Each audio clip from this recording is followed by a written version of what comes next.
You got that one. That's nice and stable there. Hey, welcome everybody to Talking Niagara. Good morning, Mike. Good morning, Gary. This is first thing I want to thank Rory. Yeah, for involving the public in the $1,000 fee for a complaint. Yeah, we'll talk about that in a little while. Gary will definitely be talking about that. Morning, everybody. Welcome to Talking Niagara this morning. And yeah, so let's go straight into that. Niagara Falls Integrity Commissioner complaint goes up to $1,000. Right. So looking around the rest of the region, I think it's 46 in St. Catharines. To file an integrity commissioner complaint. I believe Welland's nothing. How is that? 46 what? $46 to file an integrity commissioner complaint in St. Catharines. And Welland is zero? Welland is zero to what I understand. All right. Well, so this is what I like to ask is Niagara Falls seems to be rather unique in the fact that we've had a lot of integrity commission things. Like as you recall, back in the days of Carolyn Iannone, there was a group of women that would I don't know if it was often, but they did file integrity commission complaints. They didn't go anywhere usually. The one that was filed against Carolyn Iannone by Jim Diodati did get through. There seems to be, and that was probably pretty costly for the city as well. So you get to the point now, is it do we have an unusual amount of integrity commission reviews? Yeah, and the other compared to other cities. Yeah, the other question to be involved in it is, first of all, let us point out that if you're talking about it costing $100,000, you cannot include the cost of time for people who work for the city already, because part of their job would be to respond to integrity commission complaints. Well, let me play the devil's advocate here. If you have the city staff consumed with integrity commission, then they're taken away from their other tasks, and you do not have a specific part of your staff devoted towards integrity commission, and you have to take them away from other things. I don't disagree that that's problematic, but I also don't agree that it costs $100,000 when you're actually asking a member of staff for a report that's within their normal wheelhouse. Dave? I do believe that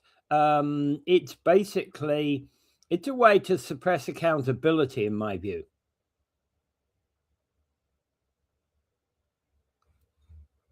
Mr. Wheeler.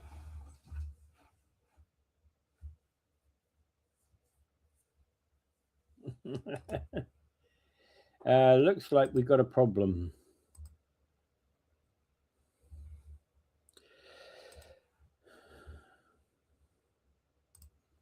We should all file integrity complaints about the integrity complaint stopping fee. Yeah, and in some respects, Mike, you're right, because what we need to be doing with that is we need to be filing a complaint where basically if 1,000 people put $1 up on one complaint that was jointly written, or or we have 1,000 people putting 1,000 different complaints in that were identical, maybe that would actually have an impact. Dave, I don't know what happened there. I'm talking away, and and I could see myself there, but I couldn't hear you at all. So I just started over again. You just completely froze. Right, your other personality is still in the Zoom call. I'll get rid of that then. Yeah. Anyway, so so basically, how often do we do this? Do we have a more? I would say that we have probably more than usual amount of integrity commission complaints. This is frustrating the city council, and it's frustrating the city staff. If you have $46 for an integrity commission review in St. Catharines, that tells me that they don't have that many, and they're easily resolved, and it doesn't cost. So what is it with ours? Now, do we have to? I would suggest, rather than trying to dissuade people from doing an integrity commission complaint, is to have a review process where somebody can review the person's complaint and tell them where it's weak and where it's strong and what to do about it. Now, there are certain things maybe the integrity commissioner, technically speaking, the counselors or whoever else or staff are not doing things beyond what is legally they can do, but morally or ethically or something like that out there. You could learn a few things from integrity commission review. Why is it so expensive? Why do the last integrity commission they did against Jody Burdett? They had quite a whole lot of paperwork to counter his paperwork. That costs money. Yeah, I understand that. All right. But I am going to agree with what Mike is saying here is you have a high number of complaints. It's a reflection of poor leadership. And that is actually, I think, where the problem stems within Niagara Falls City Council. Have we had poor leadership for years? And we've had poor leadership for years, I would argue. We had the old boys club complaints prior to this. Yeah. We had a lot of that. There was a group, I think it's probably disbanded now. It was a bunch of women basically had got together and a time back. So there's been all this effort against city council. Sometimes it's the old boy club thing, sometimes this or that. Are these justified complaints? Are they the kind of complaints they should go through the integrity commissioner? If you have issues with City Hall, is there another form in which you can do rather than go through the integrity commissioner? Yeah, why do we have so many? And it could be because of the leadership. And here's the question. So as Gary's pointing out here, council members seem to feel they're untouchable and don't want to be held accountable.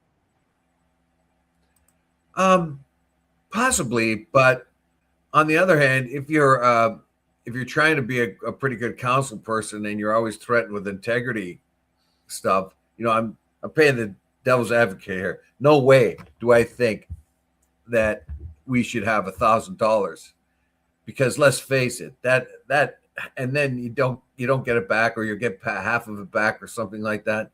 No, that's draconian. There's got to be a different way. There has to be a kind of a study to kind of figure out why we have an unusual amount of integrity commission reviews. We have to find out a way in which that any kind of integrity sort of review request can be sort of vetted ahead of time, so somebody can kind of maybe going of City Hall. They're supposed to be sort of non-biased and go in and just say, look, this is my complaint, and then they could say, look, the complaint's good, but it's not going to go through because of this, and this. So it should be some kind of review process or some sort of review process that someone can come on, even online, and look at, okay, I'm going to put a complaint out here, and this is what I'm going to do. And there's some way of which they can tell them Well, part of the what they challenge, need, what kind of level of evidence they need. part of the challenge here, Dave, is how quickly it has to be done. And Mike Cushman says, good councillors are not threatened with integrity problems, Dave. And Paul Lemire is saying, because our council, for the most part, has a very low integrity, and that's part of the problem we've got right now. And the cost of $1,000, but if you win, you get the money back. Basically, I would say the cost of filing an integrity commissioner complaint should be pegged at something like $25 to $50, and is an amount of money that you do not get back at the end of the day. But you would be well advised, in my view, to go seek legal advice before making your complaint, because your complaint needs to be fully detailed and fully and basically have the right and relevant evidence. And that's not, basically putting 1,000 pages in as evidence is not what you want to do. What you want to do is focus your evidence into the areas of particular concern. Well, I've said that before too. There's got to be some sort of vetting process that somebody can do. And I like your vetting process. Going to a lawyer or legal aid, that costs a fair amount of money. And what you need to do is have somebody being able to vet your concern. Look at what happens when anytime Peter Angelo has been up a couple of times for integrity commission review. What he does, he just shuts right up and hands it over to his lawyer.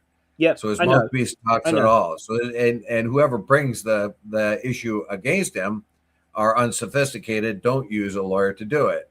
Yeah. So of course you're going to get vanquished use a by lawyer a professional lawyer. Yeah, use a lawyer or a paralegal that has understanding of how municipal laws work. The problem here is that's going to cost the issuer a lot of money. Yeah. So whether they pay $1,000 to submit the claim, or they go to a lawyer to get a lawyer or legal or paralegal to get some advice on this particular issue, then they're still going to have to put out some kind of money. I'm thinking there's got to be some sort of thing, a public service that can do this for you. And tell you right off the bat, look, you're up against a counselor. He's got his own lawyer, blah, blah, blah, blah, blah. You're not likely going to succeed on this, but you might want to try this or that, that kind of thing. As I'm saying, but and it has not been successful. The only integrity commission complaint I've ever seen that was successful, and I hope somebody out there knows one that I don't, is the one that Jim Diodati brought against Councillor Iannone. That's the only one that I've seen that was successful. And that was very controversial. Yeah. And those were controversial. Yes, absolutely. I think they were controversial. I'm pretty sure if Iannone had a lawyer, she probably would have been able to beat it. So it's very, very troubling. It's very troubling. I don't think $1,000. That is not a good idea. They have to find a different solution. Yes, we've had a lot of complaints come up. Yes, it's cost the city a lot of money, but this is a democracy. It's a democracy. Democracies cost money sometimes. Yes, and you're gonna have to do it. Like this complaint they had against Jody Burdett. Paul had pointed out how much work Jody Burdett had done how much work he'd done on reviewing the budget and all other things. Now they're trying to restrict him from talking to councilors. In other words, everyone's equal in the city, but some are more equal than others. You're not allowed, Jody. You can put in all that work as you want. We don't want to hear about it. And Jody Burdett is actually, he does a lot of work outside of, he does a lot of work like I do, looking at council, putting his beliefs out there. There are many things that Jody has an opinion upon that I disagree with him upon, but his right to have his opinion is something that I always think is absolutely vital. The cost of ICE Integrity Commissioner complaints is 25 cents per month per taxpayer. Don't let the council fool you with numbers. Okay, yeah, I heard that on Paul's show the other day too. He pointed that out. It was, Burdett's complaint, or the money spent on Integrity Commissioner bills added up to 25 cents per taxpayer. So if you look at it that way, that is a small price to pay to maintain a democracy. Yep. I say it's not a good idea to put it up to $1,000. There's only two people who objected to the $1,000 fee. That was Mona Patel and Lori Lococo. Now Mona Patel, of course, she's sitting on the fence. She's half and half here. Yeah. The only one that's pointed out anything. And okay, so it's let me point out that it's not, this 25 cents is not Paul Lemir's money. It's actually what the city finance head of finance says. Tiffany Clark has come up with these numbers. Yeah, that's what Paul has said on his show. Yeah, absolutely. So I 100% agree with Paul that if it's only 25 cents a month per taxpayer, that's not a huge cost. It really isn't a huge cost. And there is absolutely zero reason for the $1,000 fee. $25 non-refundable is the way I would go. I think it's probably illegal to charge that much. Apparently, although some of the councilors have mentioned that the review process is going to be different, the Integrity Commission. But when you put a wall up there for integrity, that is of $1,000. That does not give the citizens of Niagara Falls a whole lot of confidence. They may be bought off early on by saying, "Oh well, we're going to save $150,000 in Integrity Commission fees that you don't have to pay for as a taxpayer," but sooner or later that's going to back up on them, because when we're all equal, but some are more equal than others, that starts to sound pretty bad. Yeah. And if you're a wealthy person, what if you had a Jody Burdett that was a multimillionaire? Yeah. Then Jody Burdett could come every day with a new complaint for $1,000, and he didn't care about it. What if you had somebody? What if you had somebody that had a lot of money and had a lot of complaints? They could do this over and over and over with $1,000. I just found 20. I've just found 10 cents. Right, 10 cents there. I'm sure I got 20, another 15 cents hanging around. I'll pay my 25 cents per month. Yeah. Oh hell, I'll do better than that. I'll pay 25 cents per week. Yeah. I'll pay $1 a month. Yeah, Rick is saying 1,000 will stop frivolous and vexatious. So if you believe, if you've got to really believe you have a case. Jody Burdett proved it. Jody Burdett, I couldn't afford $1,000 to make an Integrity Commission complaint. No, that would hurt me too. So look, yeah.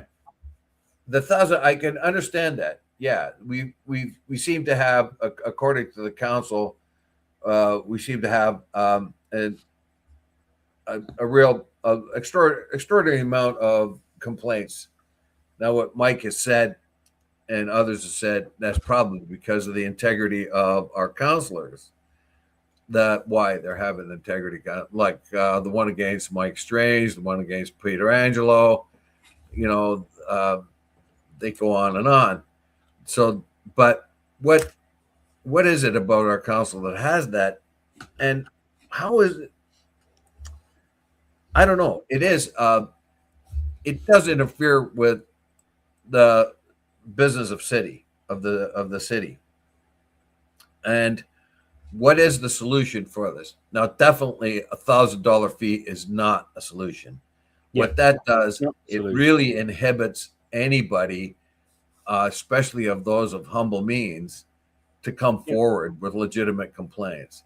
So, Yeah. what does that mean? If you have a legitimate complaint and it's going to cost you $1,000, you're going to have to get a bunch of people together and pool your money. That's a difficult thing to do. To do that, no way should there be Yeah. $1,000. That's an infringement on our democracy for sure. Yeah. And come election time, anybody suggests that they have $1,000, I will not vote for them.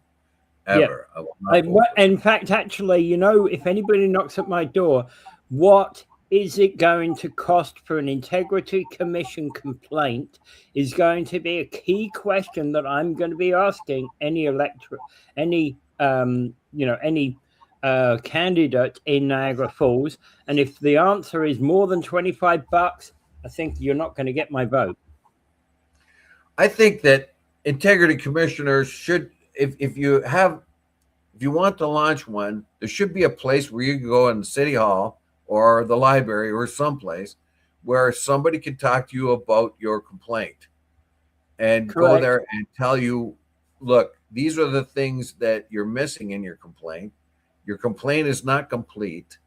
You need evidence here, there, whatever. Get that first, you know, because it'll be shot down. And if you're going up against a counselor that has enough money to buy a lawyer, spend money on a lawyer defending themselves, then you're going to have to almost do the same thing.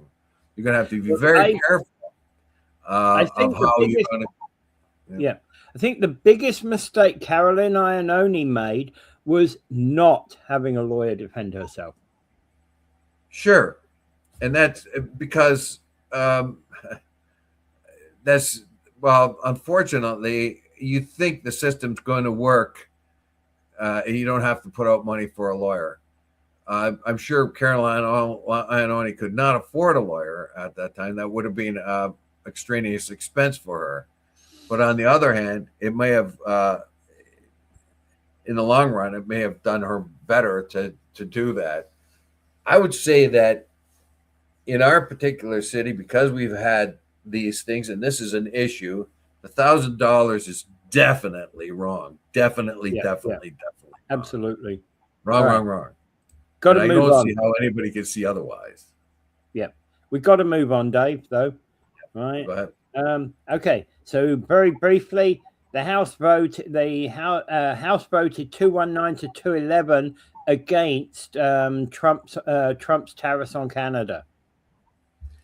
Yes, the IEEPA tariffs in particular, Congress is getting pretty impatient with Trump now. Even his own MAGA supporters are looking at it saying they might not be against him entirely, but they are against him in many different ways. In small bits, in small bits. They are growing a spine. There are less and less of them afraid of him. Of course, Trump right away says he's going to primary all the Republicans that voted against his tariffs, and he's going to campaign against any Republican that goes against him in any way.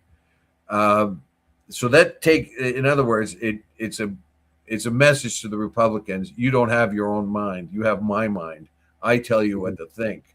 I think a lot of the Republicans are getting a little bit problematic with that because obviously they're Americans, and Americans don't like to be told what to do, not even by their potentate type leader that is there.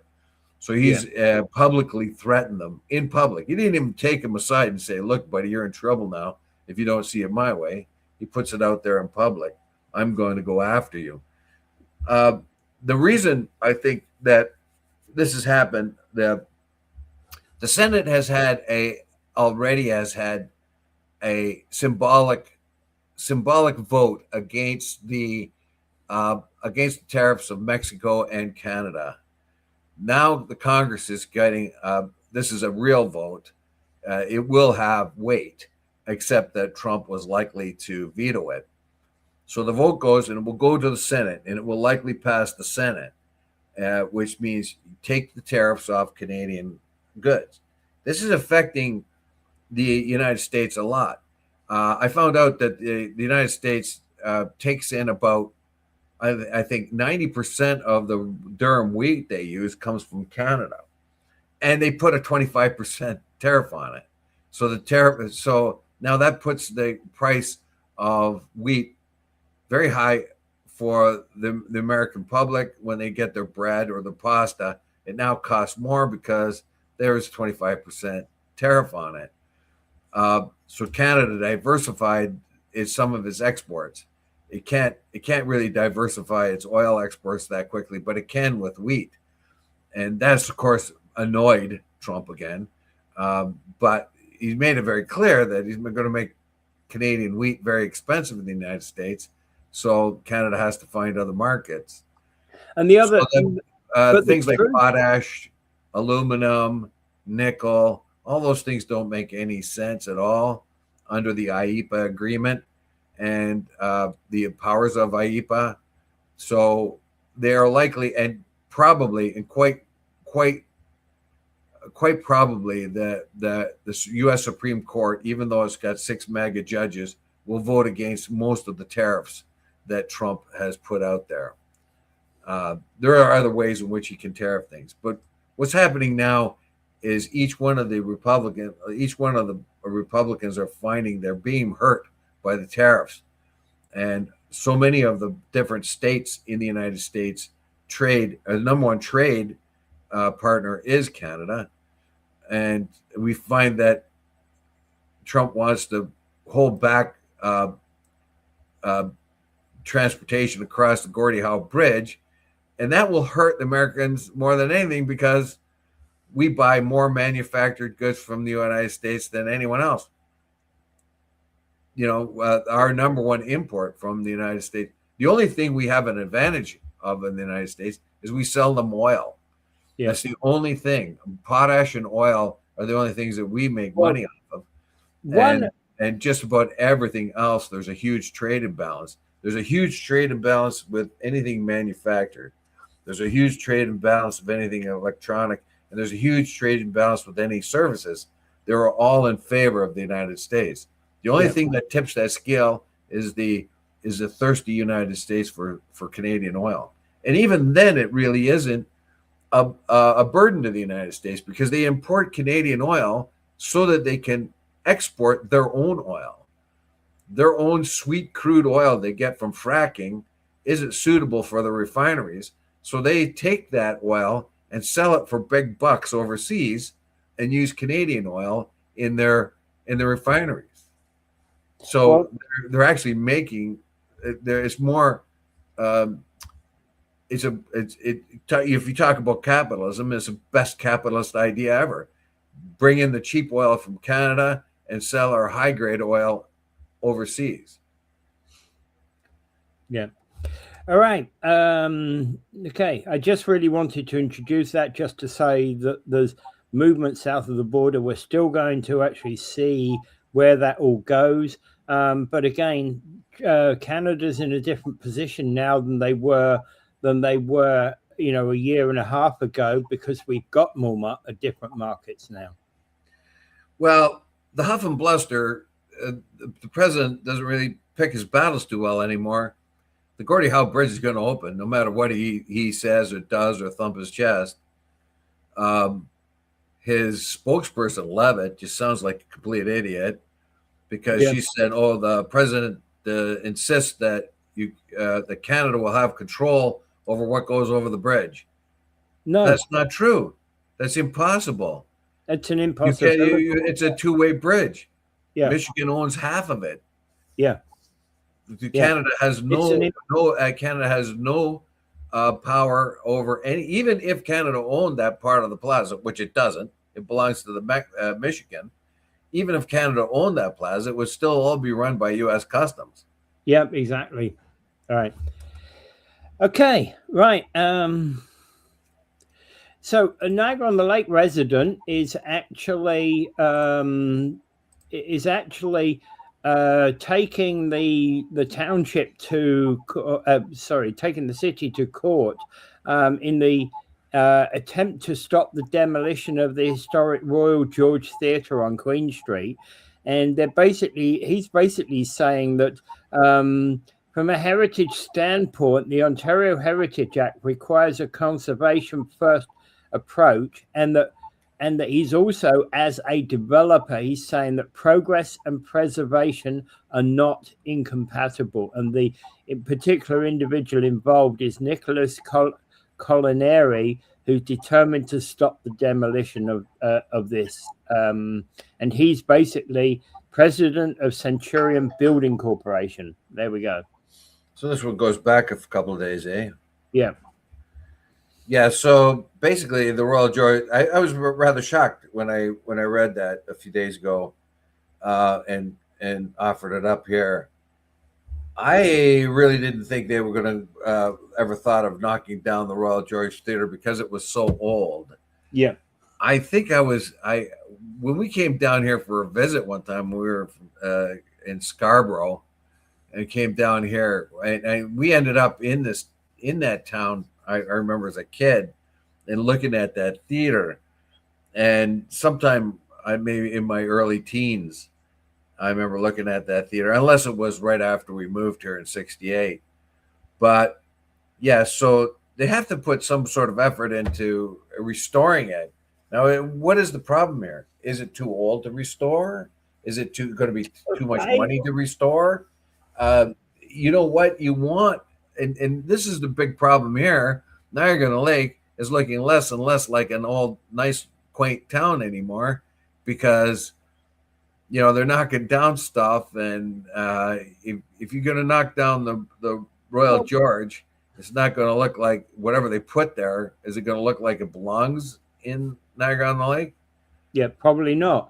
And the thing is, what you can do with theatres like the Royal George is actually renovate the inside in a modern style, and which will ensure that the outer structure remains in place, and will keep the look of the original structure, but yet the inside is completely renovated, completely modernized, has air conditioning, etc., and is up to date. Well, yeah. Well, when I was in Portugal back in 24 there, I noticed that all over Portugal, they were renovating everything. The country itself was putting money into renovating the old cities to bring these old homes along cobblestone roads and stuff like that. They were all together trying to bring them up to standards. And so they were doing that, and some of them, they actually had to gut completely and keep the outside. That's the only thing they could keep, was the outside of the building, to make sure that the old part of the face of the building was still the same on the street, but there was nothing much they could keep on the inside. Yeah, exactly. But others they could, like different buildings, they could take more of it and preserve more of it with additional. You're going to have to put new piping, new electrical, all that kind of thing. Well, that kind of thing's a given, right? You have to update the services because if you think about it, when the Royal George was created, it was probably created with lead piping and things like that. So that's all massively out of date. And of course, nobody's been using lead piping for probably 100 years. Well, it probably had male and female outhouses. And when it opened up, that's another possibility. I'm not denying that. Yeah. Bring it all up to standard. Modernize the inside, but keep the outer. Yeah, it doesn't seem to be by the article here. I know I read it a couple of days ago, so it's not fresh in my mind. Yeah, it seems to be kind of a shock. You have definitely a building there that fits into. This is a building that goes back to the time prior to the Shaw Festival, where it was just a theater of some kind. It was, I think it was, when was it built? 1918 or something. I'm not so sure. 1918. It's old anyway, and it belongs to a period of time in Niagara Lakes history which was much simpler than it is now, and that's what you want to keep if you want the flavor of that town to stay that way. Yeah. It's hardly a quaint town anymore. And when you go there, you got all kinds of people walking around looking at its quaintness, but that quaintness is beginning to disappear, isn't it? And if you want to keep the time, tourist value of that town, you better start thinking of saving something like that. Well, President of the Shore Festival said the demolition that was beginning at the end of March of two buildings, 178 and 188 Victoria Street, needed for the project is scheduled to begin, right? And approved the rezoning of a 0.27 hectare property to general commercial from residential to allow the theatre use an expanded rehearsal hall. Right? Yeah, well, That's what they're looking at. Well, they got a lot of land in and around the main Shaw Theater. Can't they put the rehearsal halls over there? Anyway, it's up to them. They're shooting themselves in the foot, it seems to me. But anyway, pretty soon, Niagara on Lake will be the old farm town it used to be, and everybody will move out. Well, I like the idea of preserving this stuff, and if you've got somebody, but I'm also going to say that, hey, if he's got the potential to do this, if Mr. Nicholas Culinary is prepared to put up the cash to assist the changes without knocking down the thing, I think the city should be listening to him. Well, I think you should consult Jimmy Lai on this. Oh, maybe not be able to do that. Well, that was a good point that Paul brought up too. I should point out that you got Jimmy Lai, you got all these people, councilors and local politicians, insisting on the freedom of Jimmy Lai, but at the same time putting $1,000 prohibition on free speech at city council when it comes to integrity commission complaints. I think that was a really good point. Everybody's thumping their chest saying, "Oh, wow, how bad China is," and then we're doing the Chinese kind of thing ourselves by $1,000 thing. Yeah, it's very much the Chinese thing. Okay, so moving on again, Ontario's lifting their post-secondary tuition fee freeze. They've got so they're basically putting an extra $6 billion into university and college funding, and $6.4 billion. So they've announced that they're giving colleges and universities a funding boost, while also lifting a 7-year-old ban on tuition fee freeze in order to address the most severe financial strain that the colleges have seen in a long while. Yeah, so the colleges and universities are adjusting to the fact that they can't bring in wave after wave of foreign students. That is a system no matter whatever they say, it's a system that they abused. Yeah, they got a lot of money with foreign students coming into the country. A lot of them, of course, were legitimate, but a lot of them weren't. We heard a lot about the sort of strip mall university, where the Coconut College, that people got into. We did hear a lot about foreign students coming in and not even going to class, and some just beginning classes but never following through with them and establishing some sort of residency. The very idea that the Canada under dummy Trudeau there said, okay, come to Canada, get your degree, and then stay here and help us out. We could use educated people. The problem was they reduced the sort of the entrance requirements. So the universities took advantage of that and let everybody in, and all these people think they're going to stay here when they have, bird courses or even anything else. So at least they stopped that. But that affected the universities because they were dependent on this extra money that was coming from foreign students to pay a lot more than we do as residents here and our kids. So now the Ontario government, at least in Ontario, has come up with some money to distribute among the universities and have allowed the universities to charge more for tuition. Not a whole lot more, but somewhat. So I think it's beginning to normalize itself now. That situation we had prior to this was absolutely ridiculous. And I think it hurt foreign students, genuine foreign students that were that we did require. Let's say you get somebody from India and they're very good at computer coding or something like that, and then they might even get pushed out of line because there's too many people coming over. So if you can vet the potential student first before they come into the country, rather than just look at them as a cash cow, that's the way you have to go. And we can still maintain our dignity, basically, rather than a kind of a puppy mill of diplomas or diploma mill, that kind of thing.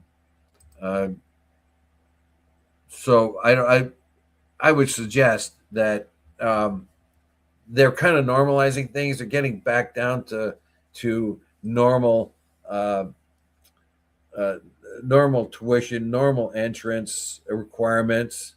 We learned a week or two ago about how they've tightened up the entrance requirements for universities, even for domestic folk, us here, our kids. Well, the whole thing was let go, wasn't it? Back to when you go to a university and nobody has, and you get a diploma. What's happening in the States and Canada and everywhere else? Nobody thinks that diploma is any good because they know the university is just looking for money and going to push you through. Well, here's a thing for you to consider. I received a letter from a lawyer the other day. The English in it was appalling. Couldn't string 3 sentences together, right? Yeah. It's like, and that's the sort of thing. People who are becoming lawyers. At one time, they used to be they kind of bar about use of the English language, and you could not fault a lawyer's use of the English language.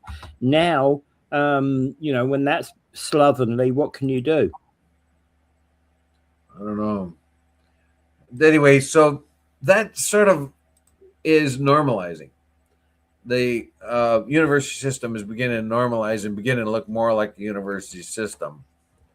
So we can be thankful for that. However, the Ontario government has had to come up with $6.4 billion to help the universities along to get through this particular gap and allowed them to charge more for tuition. All in all, we still have a very good university system here. And what we don't want to do is what's happened in the States, even in Harvard and Yale. There are certain courses that you can take, I don't know, gender studies and dumb things like that, that once you get out into the real world, they're useless. Yeah. And it depends on what kind of course you took, whether or not it gets any kind of cred outside of Harvard. So if you're in Harvard and you're taking psychiatry or psychology or something like that, you'll get top marks when you come out. But if you go in there and do gender studies or Black history or something like that, it might not, because even though Black history would be a really good thing if it was taught properly, sometimes you get the idea that it's just a fluff course because somebody figured we should have a thing called Black history. we mentioned before here, the sort of preponderance of people that like to go and take law and order type courses, policing and that kind of thing, criminology. Well, there's 10 zillion people take criminology because it sounds good, and only a small handful of them get through to get a job, because you have to be the very, very, very best of them to get the job, right? In my day, psychology. So many people it were was going to psychology sociology. courses, and It they were was coming out of sociology in university my with day. psychology degrees, and they were worth nothing. Yeah, it was sociology was the one that got me. It's like English and sociology. I remember somebody came out of school and said, I got I got double first in English and sociology, but I couldn't get a job. Yeah. Uh, Somebody who studies philosophy could have a super degree and be the most intelligent person, because philosophical thinkers are very, very hard to. I mean, very. Once you get into them, they're extremely interesting, but they're difficult, and you cannot translate that into a job. Mm. Unless you're going to be a teacher. Let's also so right, Rick is saying AI has taken their jobs, even government is doing so. AI doesn't take a manufacturing job. You still got to actually put together component parts in order to manufacture something, right? You may use robots, but robots are not AI. Yeah, AI is being presented by some as a real existential threat to the average person. The average, and it's not just the average blue collar person who will find their jobs taken over by robots run by AI. It will be accounting jobs. It will be legal jobs. It'll be anything that AI can do a massive quick research for. Yeah, AI here, Dave. ChatGPT will no longer give you medical answers or legal answers. No, but a law office could use AI and eliminate a lot of its staff. Like, for instance, legal secretaries, you could get rid of a whole lot of them with AI. You could presume to see that. Yes and no. I'm using AI. I'm using AI all the time. What I'm using it for is where it takes me 3 hours to write something, I'm getting AI to cut that time in half or even more. Sure, but that you have a small law office. Imagine a big one. You could cut out a lot of your staff that's doing that for you already by using AI. Yeah. It says political science. How is that for a useless course? It depends. No, political science can be a very, very good course. Political science. It depends on where it's taught and what it uses. Political science would be a very valuable for somebody that plans to go into politics. I would think it would be very important. But to translate it into a job that pays anything, I get your point. Actually, somebody it could be very useful for somebody to take it who plans to go into politics or advice to work with politicians. I was told one time by somebody who had a political science degree that one of the questions we should always ask any candidate is what their degree was. If they've got a political science degree, you should never, ever, ever vote for them, because they know how to break the system. Break the system. Yeah. Well, I think to have I think kind of voters should have to have some sort of political science in their because, like Plato said and Socrates said, they didn't have any confidence in democracy because the average voter was dumb as mud. That's pretty not the case anymore because there's so much information out there. So you have a full spectrum of people who vote, people who are extremely ignorant, people who are extremely informed, and everybody in between. So you hope you still get a very good result with democracy. But go ahead. Okay. Got something else for people to think about, ponder on over the weekend. And even if we don't go far into this, Ontario government workers are paid 8% higher wages and retire early and get more retirement pay than private sector employees. Yeah, we've mentioned this before. Actually, some years ago we had this going on. We had some listeners, and they, some of them had been government employees and things like that. And I think I got misrepresented there when I said, or misrepresented myself not clearly enough, when I said that the public sector is outpaying the private sector. Yes, yeah. That like a place like City Hall can go and go and poach a legal secretary from a legal office. They can go poach. They can poach somebody from somewhere else.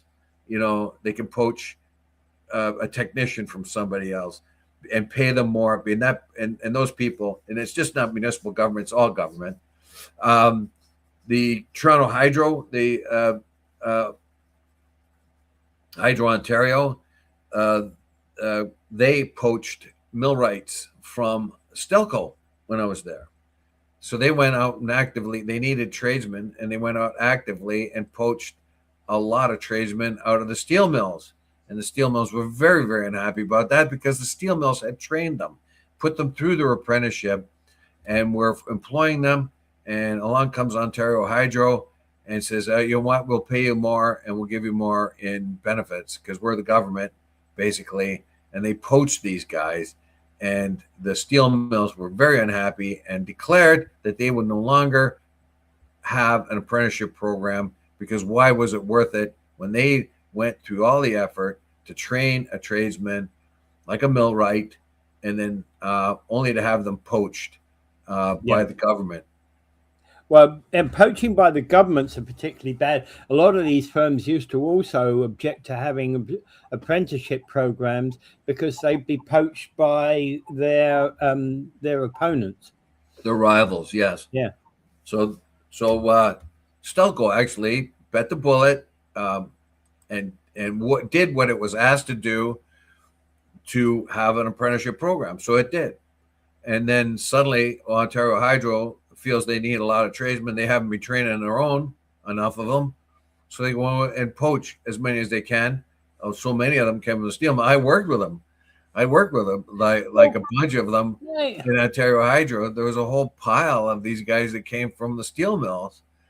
And that left the steel mills without skilled workers. And they're pretty angry about that. They're the ones that trained them, took them on as an apprentice, and the government poached them for Ontario Hydro. I think that's the same thing, though. But basically, what I'm trying to get at here is the government are the ones that are the best, that pay the most. The government are the ones that got the best best pensions, and they got the best medical benefits. And the reason why that is because the taxpayers fronting it. So they are no longer competitive. It used to be that you worked in the public sector for security. You got paid less, but you got more security. If you went into the private sector, you made more money, but your job was not secure. Yeah. Now it is you go into the public sector, you go into government of any kind, and you're more secure with your employment. And you get better wages, better benefits, better pension. Yeah. All right. Okay. So there was another one here. And I put this up earlier a couple of days ago. NDP pointed out there's a 10.7 billion gap in Ford's healthcare plan. What's that all about? Well, it was a paper put up by Ontario NDP, particularly Shadow Minister for Primary Care, who is Dr. Robin Lennox. And basically, he's saying today's Financial Accountability Office report, which was published February 11th, confirms the province is already seeing that Ford government's healthcare plan is actively damaging Ontario's healthcare system and putting patients at risk across the province. And obviously, what I'm reading from here is an NDP document. It's not my words, it's NDP words, right? So they are saying this this report is projects a $10.7 billion health sector funding shortfall by 2027 and 2028. And this is an Ontario NDP document, so clearly they are putting this out for people to consider in relation to whenever they, as opposition to the current government, for whenever the next election occurs. Well, I like Dougie in many ways, but he's a crafty, and he's not really good for his word in a lot of things. Remember the green thing? Yeah, green belt. Moraines and the green belt. Oh, I'm not going to touch it. Then he starts handing it over to his buddies, and they backstab him basically. They bought it, and they say, "Oh, well, we need to develop. We'll need development." And then so he slides on his promise about the green belt, hands it over to somebody, finds out that he has corrupt officials handling it in his own government, and gets backstabbed by the developers, and then he has to go back to apologize and go back on that and sort of not open up the green belt anymore like he did. So yeah, Dougie's not so good with his promises sometimes, but I gotta be on his side when he faces up against Trump and he dumps a bottle of Crown Royal on the ground. You're gonna lose the distributor here, the bottling plant here. We're gonna lose you. So I kind of like that, I get the feeling that he's on our side, even if he might be a little bit shady, Mike, okay, so Rick has pointed out that doctors are moving to the USA due to much tax to the cost of living. Smart people go south. Not always. No, there's been a big wave of American doctors coming up here, and the reason is because their insurance and liability costs are huge. Yeah. If you go down to Florida, I know a nurse a retired nurse that worked for many, many years in the hospitals in Florida, and before that in New York State. She says that huge amounts of doctors are just closing up and leaving because of the liability insurance they have to carry. And people are using any excuse at all to sue them. So they're moving out either to states that are a little bit more favorable or up into Canada. I will point this out too. Like Cuba is full of doctors. They train doctors very, very well. Their educational system is excellent, despite being very like a developing country. One thing they did do well was their educational system. If we need doctors, why don't we get Cuban doctors? Because they ship them over to Venezuela, they ship them to Angola, and they get paid for shipping them there. If we need doctors, let's go get the Cubans. They're well trained. Okay, moving on. Mike's saying Ontario Health Coalition has been saying for decades they're underfunded and they've underfunded the healthcare system on purpose. So if it's been decades, it's also part of the Wing government, the prior Wing government. And to walk into an emergency room, you will see. Yes, absolutely. I agree with that. Rick,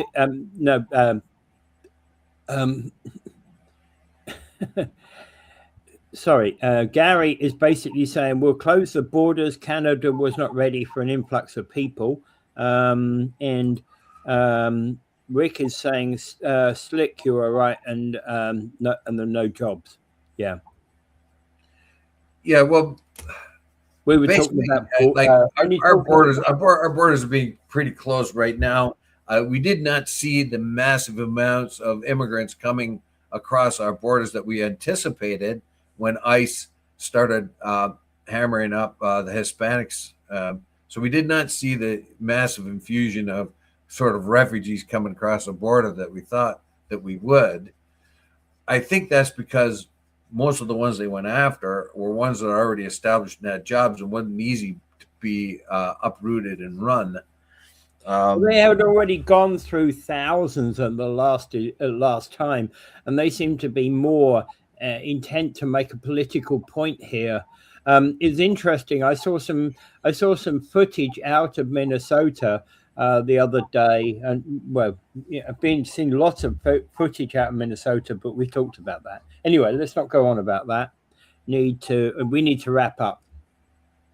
Okay. The only thing I have to say about that, I don't think anybody is against criminals being grabbed. It's all the other people. It's the numbers that you got to get rid of 3,000 a week or 3,000 a month, whatever it is, which means it's impossible to go after criminals and get that many. So you have to go for the low hanging fruit, the grandmothers and the children and stuff like that. So nobody has any reservation about getting rid of criminals, but more resources should be in going after criminals than grandmas and little kids. Yeah, I think that's mainly the complaint there. Yeah, absolutely. All right. Mike is saying, have a great weekend. I agree. Have a great weekend. And Dave? Yeah, I'll bring up Gaza another time. I always bring up Gaza. And don't forget Gaza. Don't let it get off of your mind, because that atrocity is continuing to happen. And I don't know if Trump's Board of Peace will ever have any kind of success there. I'm always holding my breath. They failed miserably on the Ukraine thing. They failed so far in the Gaza thing. I hope for them to have success. I think Trump's instincts is away from war, and I think if anything we can give him credit for is he likes to stay away from wars, because wars have a habit of having a mind of their own, and you can't control them. Yeah. Anyway, without further ado, I bid you adieu.